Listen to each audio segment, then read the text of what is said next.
नमस्कार दोस्तों, मेरा नाम कपिल सिक्का है। स्वागत है आपका स्टडी की एजुकेशन प्लेटफॉर्म में। कॉन्स्टिट्यूशनल अमेंडमेंट सीरीज की आज हम बात करने जा रहे हैं और यहाँ पे हम डिस्कस करेंगे दो अमेंडमेंट्स एक साथ, 1972 का अमेंडमेंट और साथ ही साथ देखेंगे 1972 का 29th अमेंडमेंट। दोनों अमेंडमेंट एक ही ईयर किए गए थे, 28 और 29।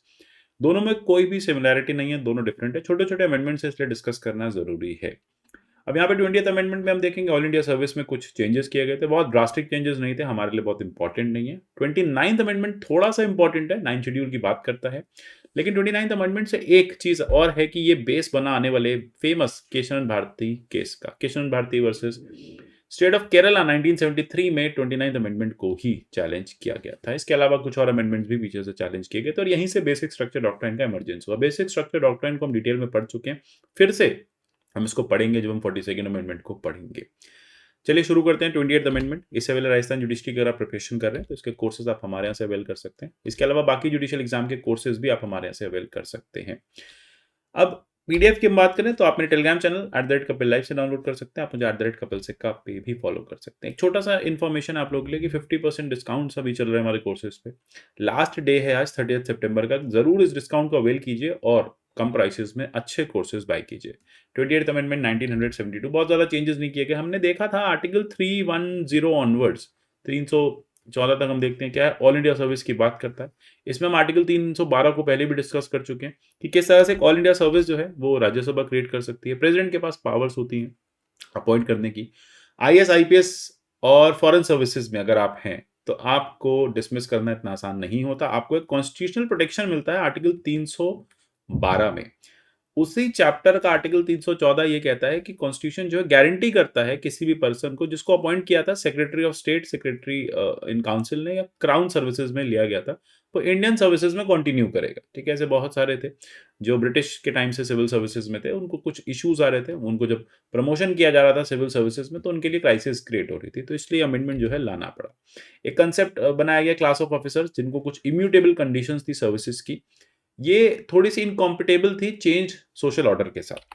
प्रॉब्लम एक और थी, देखो ब्रिटिशर्स ने सिविल सर्वेंट्स को कंप्लीट प्रोटेक्शन दिया था। हमारा कॉन्स्टिट्यूशन तो अब बात करता है ना कि आप सिविल सर्वेंट्स को डिसिप्लिनरी एक्शन पे निकाल सकते हैं, प्रेसिडेंट के पास पावर है। ये कहीं नहीं लिखा नहीं निकाला जा सकता, लिखा हुआ है कि निकाल सकते हैं, लेकिन अपॉइंटिंग अथॉरिटी से कोई नीचे का अथॉरिटी डिसमिस नहीं करेगी। मतलब अपॉइंट अगर प्रेसिडेंट ने किया है, डीओपीटी ने किया है, तो डीओपीटी ही डिसमिसल को देखेगी। ऐसा नहीं था ब्रिटिशर्स के टाइम में। ब्रिटिशर्स के टाइम में तो कंप्लीट इम्यूनिटी थी।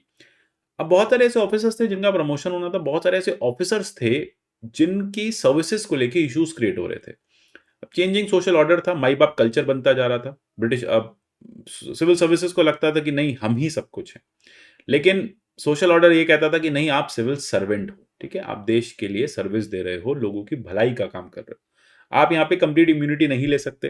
तो ये जो इम्यूनिटी है इसको डाइल्यूट किया गया और एक 312 ए जो है वो इंसर्ट किया गया और कहा कि पार्लियामेंट जो है वो लॉ के अकॉर्डिंग रिवोक कर सकती है condition of service of the aforesaid officers. कोई भी ऐसा ऑफिसर है अप्रोप्रिएट कॉन्सिक्वेंशियल इंसिडेंशियल प्रोविजंस के साथ प्रॉपर एक्शन लेके एटीआर फाइल करके आप इन ऑफिसर्स को निकाल सकते हैं सर्विस से, जो ब्रिटिशर्स के टाइम में नहीं था। और इसलिए 312 ए को ऐड किया गया और कहा कि power of parliament to vary और revoke condition of service of officers of certain services that parliament depending upon the disciplinary action parliament wants to take, they can remove the officers, they can take the disciplinary actions against the persons who have been appointed by the secretary of state or secretary of state in council or crown of india before the commencement of the constitution।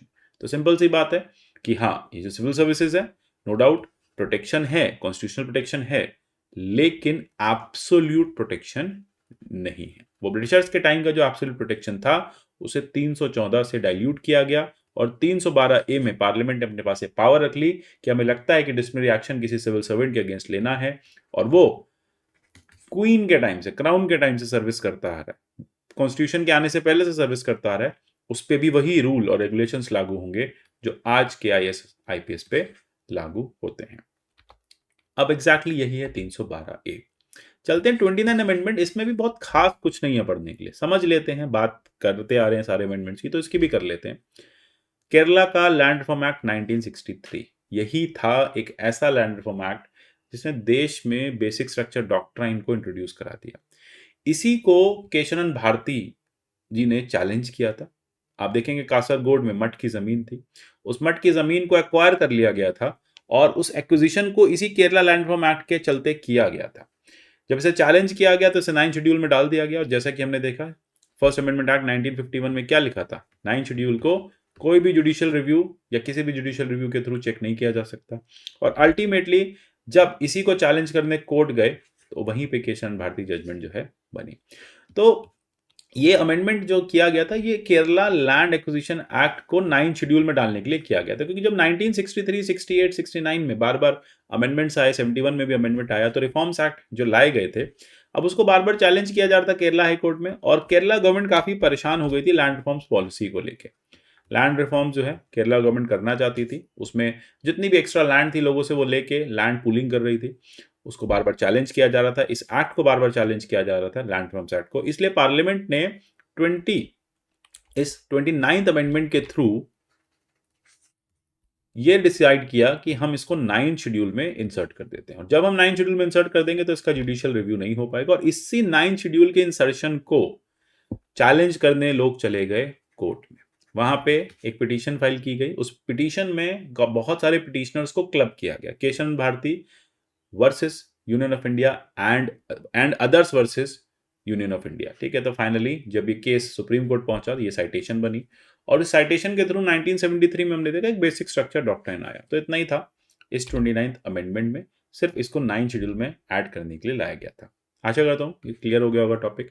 मिलेंगे 30th amendment में, आगे discussion करेंगे। तब तक के लिए good bye, take care and God bless you all.